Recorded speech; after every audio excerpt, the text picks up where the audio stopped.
Out of the past, phantoms of a world gone by speak again their immortal tale.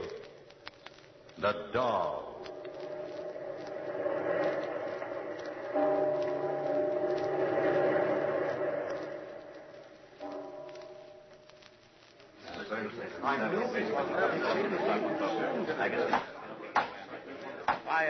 Quiet. I'll have the bailiff clear the court if this continues. Quiet. Now then, did the court understand the defense correctly? The defendant wishes to make a statement. Yes, Your Honor. I wish to make it regarding the death of the fortune-teller, Madame Philomel of Golash Street. My name, as I have said, Your Honor, is Frederick Hippie. I am an inventor, and have fashioned many strange things. In Golash Street I was, and still am, called the Wondersmith. And what I wish to say now is not merely a change in testimony. No, Your Honor, it is more than that. It is a confession.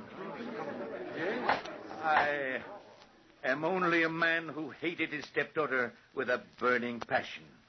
Hated her who through all her life crossed me, whose willfulness made of my days a running sore, whose very youth and strength angered my aging eyes. Yes, hated her, and to make her life suffer was my one consuming ambition. Now she is out of my reach. The young man, Solon, her foolish and scrawny lover, is innocent of anything in the death of the fortune-teller Philomel. I am the guilty one. The events began when I first saw them together, Solon and my stepdaughter, Zonila. Solon had a bookstore, a hovel of a place across the street. On this afternoon, he was reading to my stepdaughter, Zonila, and the pleasure on her face angered me. I could hear Solon's voice from where I was, standing in front of my shop with Philomel, the fortune-teller. Let me not to the marriage of two minds admit impediments. Love is love. Wondersmith, your little bud's roaming in the sun. Zonila! Yes? Come here. Look how he shuts his book with a bang. You've a great voice for frightening, Wondersmith. Yes? Have you sat there in the sun long enough, cooing to each other like sick doves? We're not. Get in the house. Upstairs to your room and stay there. Your lover will bake alone in the sun. Get in. Wondersmith, the joy's gone out of her face. She'll laugh only when I laugh. Get in the house, Zonila. You're a fine stepfather, Wondersmith. Your daughter's lucky. Stop it. We've business, Philomel. So we have. We made a bargain, Philomel. I have done my part of it. Have you done yours? Yes, Hippie. My magic has trapped a soul for the doll. It's in a bottle. You say your part is done? Yes. The paint is drying on the doll now. We will meet tonight at 8 in my shop. Do our honored colleagues know? Coplon the honest jeweler and Oak Smith the cutthroat? I've told them. And we will test the doll tonight. Yes. It will be a rare sight, Wondersmith, to see a wooden mannequin come alive full of murder and wrath. If the soul you've bottled is full of murder and wrath... Do not worry, neighbor. My pick of murderous souls is vast and deep. Gallow birds, jailbirds, a whole nation of outlaws are on the waiting list. And we'll be rich. And with the riches we'll have power. Aye, Wondersmith, we'll be rich, albeit somewhat bloody. Tonight, then, Philomel. Tonight. Philomel, answer it. It's after 8 o'clock. It must be there. Coming. Patience, you dogs. I'm an old woman, not a young bird. So, you're here at last.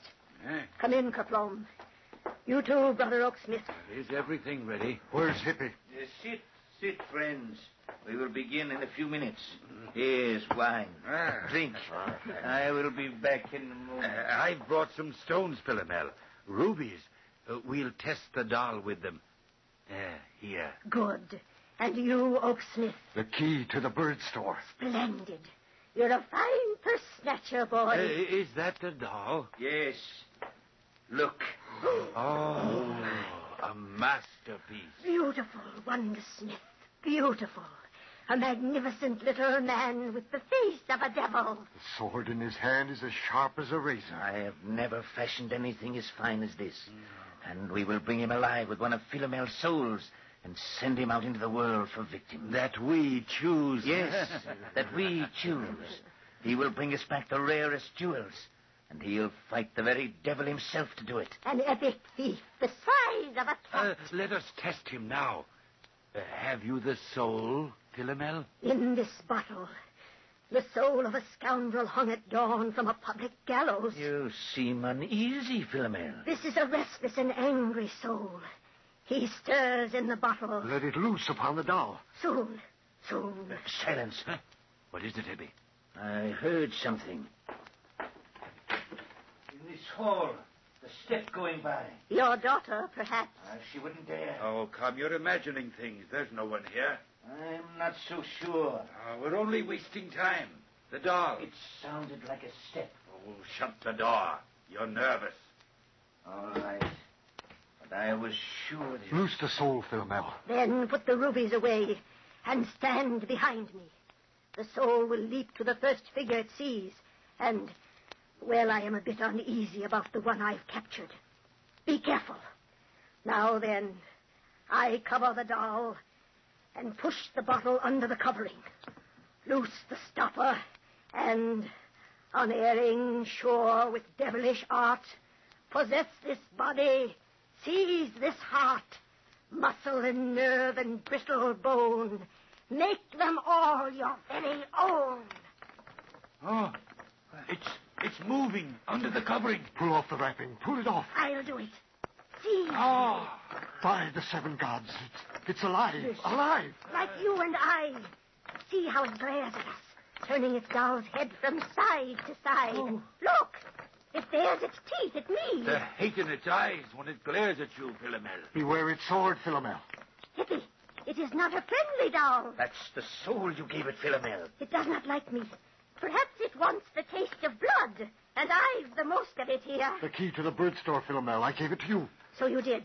Well, my bitter little foe, you shall have your taste of blood. Oh, you'd better call back that soul, Philomel, until we get to the bird shop. I think I'd better, too. Come, my friend. It's home for you. Better call back the soul. Relax the muscle. Release the bone. Give up this palace. Leave this home.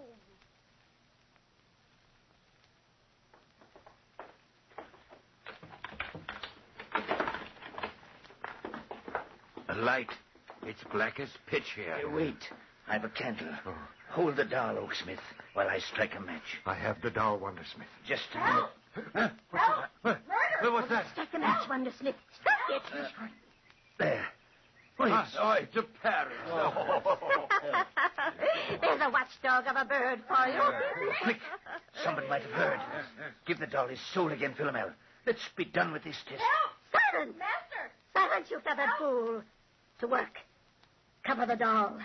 The bottle now, and unerring, sure with devilish art, possess this body, seize this heart, nerve and muscle and brittle bone, make them all your very own. Save the house, Master. Quick! Put the rubies in the parrot's cage. And it's alive! At first, Your Honor, the tiny doll glared murderously at Philomel, the fortune-teller. Even in the candlelight, I could see her grow pale. But the instant the doll saw the jewels, greed crept into its eyes.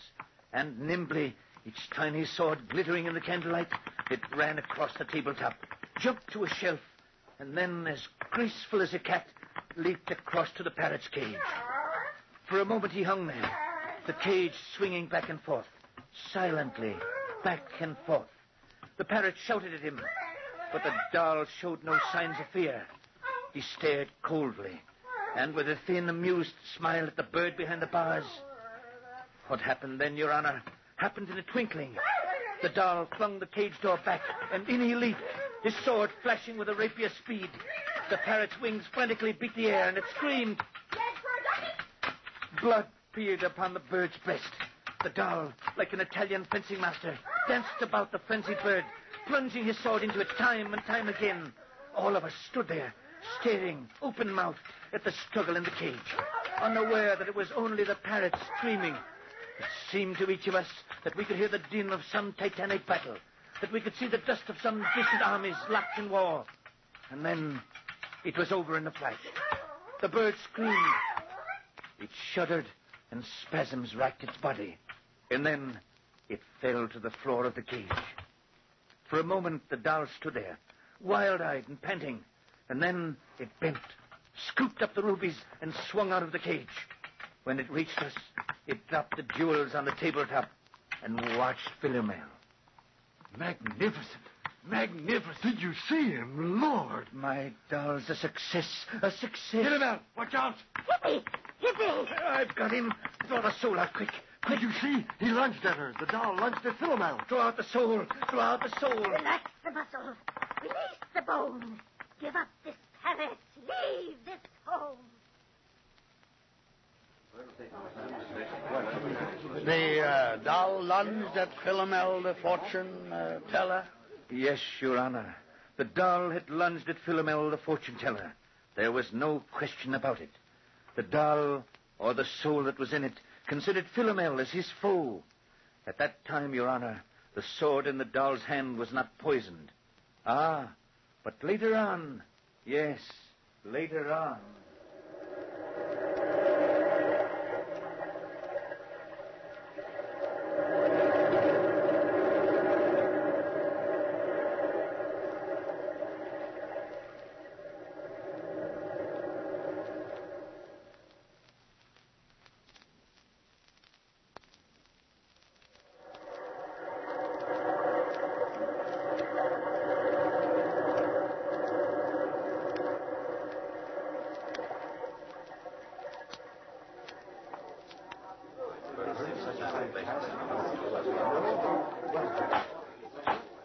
Silence. Will the court be quiet? Must I clear it? Now you may go on, Mr. Hippie. Continue with your confession regarding the murder of the fortune teller, Philomel. When we were done there in the bird shop, and we'd drawn the soul out of the doll in time to save Philomel, we separated. I took my doll, now stiff and wooden, back to my shop, placed it on a shelf, and began walking upstairs to bed. I didn't hear the voices until after I'd reached the first landing. He left you here like this in the dark? He always leaves me like this, Solon.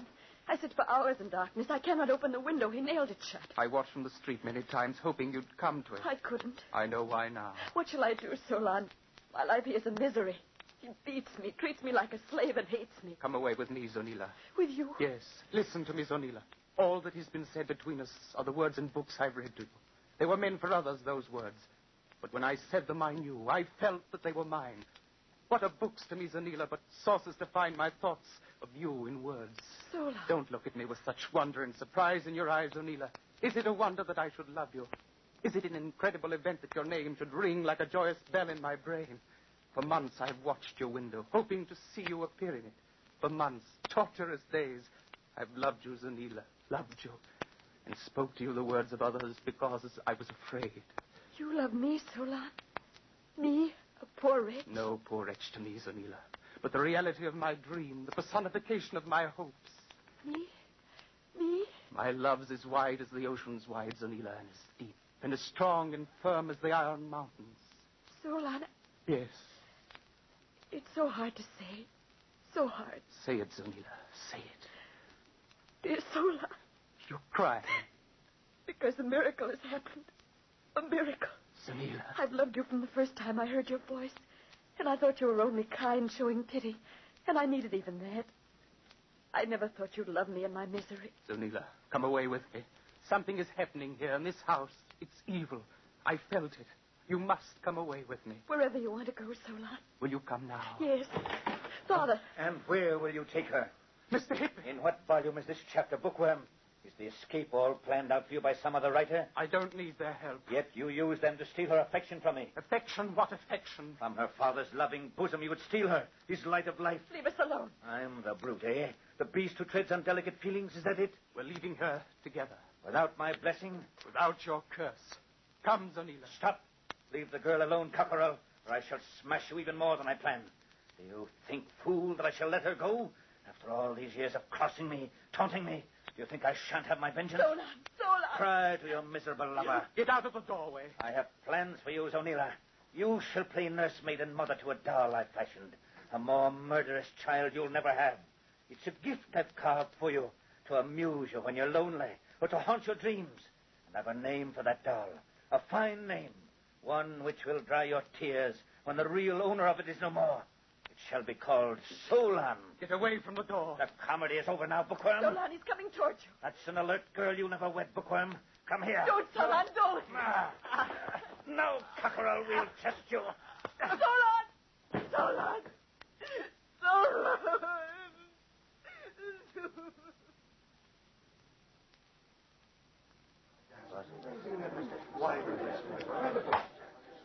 Quiet. You may proceed.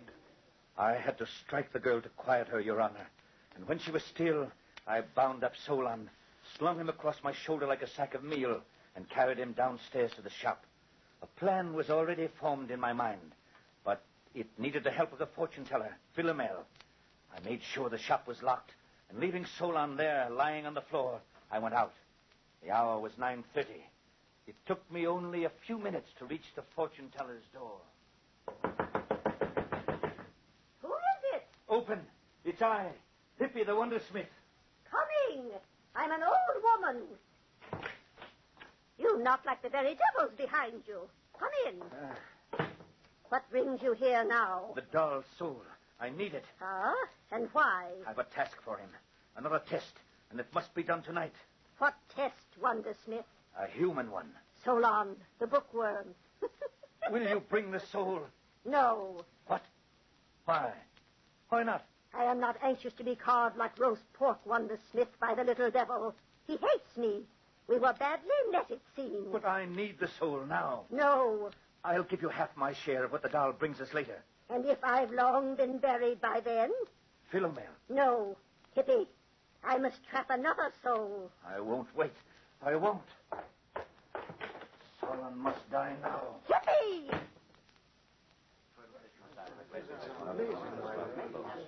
But I wasn't leaving as early as that, Your Honor. Outside the fortune-teller's door, I waited. And when I heard her creak out of the room, I stole in.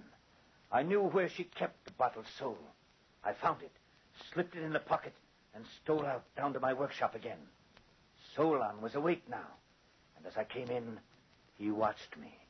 I was pleased that he would be aware of what was going to occur. Who is it? Who's there? Awake, Bookworm? Good. You shall be my audience. Look, do you see this bottle? Answer. I listen. Let me go, Hippy. Soon. You shan't be in this world much longer. This bottle. Let Zonila go then, if not me. It's Zonila I want. It's you I've no use for, Bookworm. Look, there's a soul trapped in this bottle. The fit's a tight one. Listen how he stirs. Hippy. What? What do you want? I'll give you anything. The riches of books? The wealth of fool's wisdom?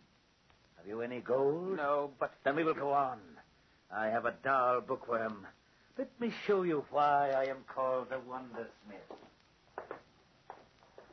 Look, isn't he a very devil of a fellow? Oh. And the sword, it's sharp.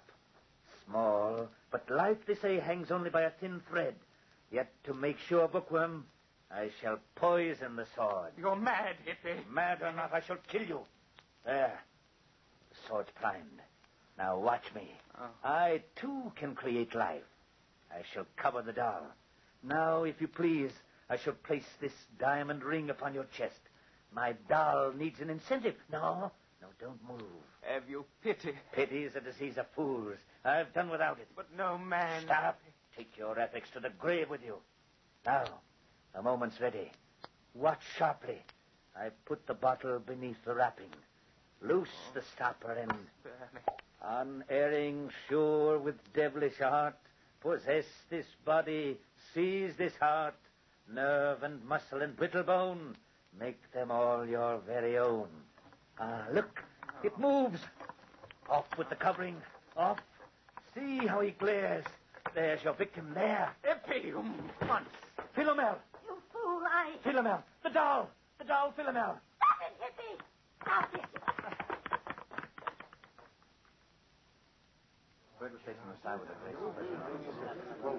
I can still see it all clearly, Your Honor. The shop, Solon on the floor, and the look on the doll's face when he caught sight of Philomel. That was the time I first noticed the gold brooch on the front of Philomel's dress.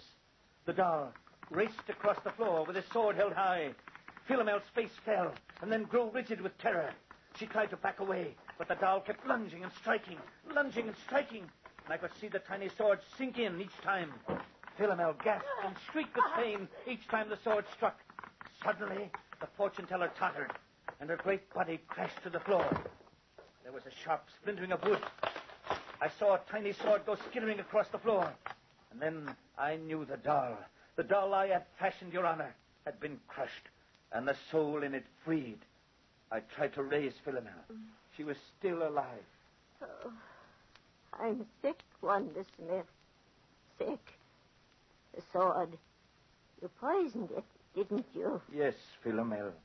Can you do anything? No. You fool. Fool, I warned you. The doll would have turned on you. Where is he? Crushed. You crushed him. So I gave him his freedom after all. He was an angry soul, stubborn for his freedom. The bookworm? Alive, but not for long. Let him alone, Wanda Smith. Never. You're purchasing a bitter afterlife. As bad as mine will be. Oh, the pain. The pain. No riches and no power for us, Wanda Smith. We'll go to the grave, penniless like all the others. Light. It's getting dark. Philomel. I say, let there be light. For I am forewarned of the region I shall awake in. Wanda Smith? Yes. You are my executor. You will find neither gold nor jewels, but a crystal which you must destroy. Where are you? Here, Philomel. You will find it in... Oh, a light. Strike a light, someone. Wanda Smith. Wanda Smith. I must have a light. Philomel. Huh? You're leaving so soon, Wanda Smith. Well, then. Good night, neighbor. Good night. It was a fine evening. Good night. Good night.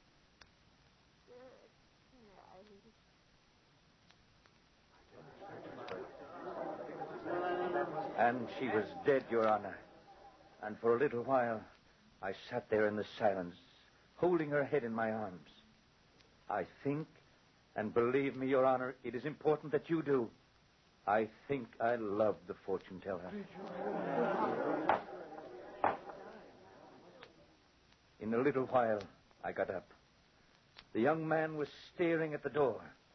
In it, pale, drawn, filled with terror, stood Zonila, a pistol shaking in her hand. I could have taken it from her without danger, Your Honor. But what was the use? Philomel was dead, and I knew it was the end. How can I explain it? The rest you know. How Solon and Zonila brought me to the police. How I was brought to trial.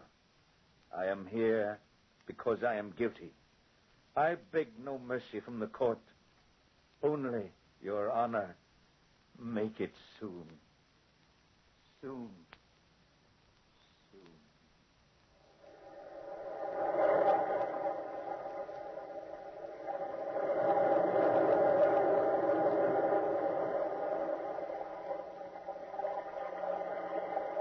From the time-worn pages of the past, we have brought you the story, The Doll. Bellkeeper, toll the bell.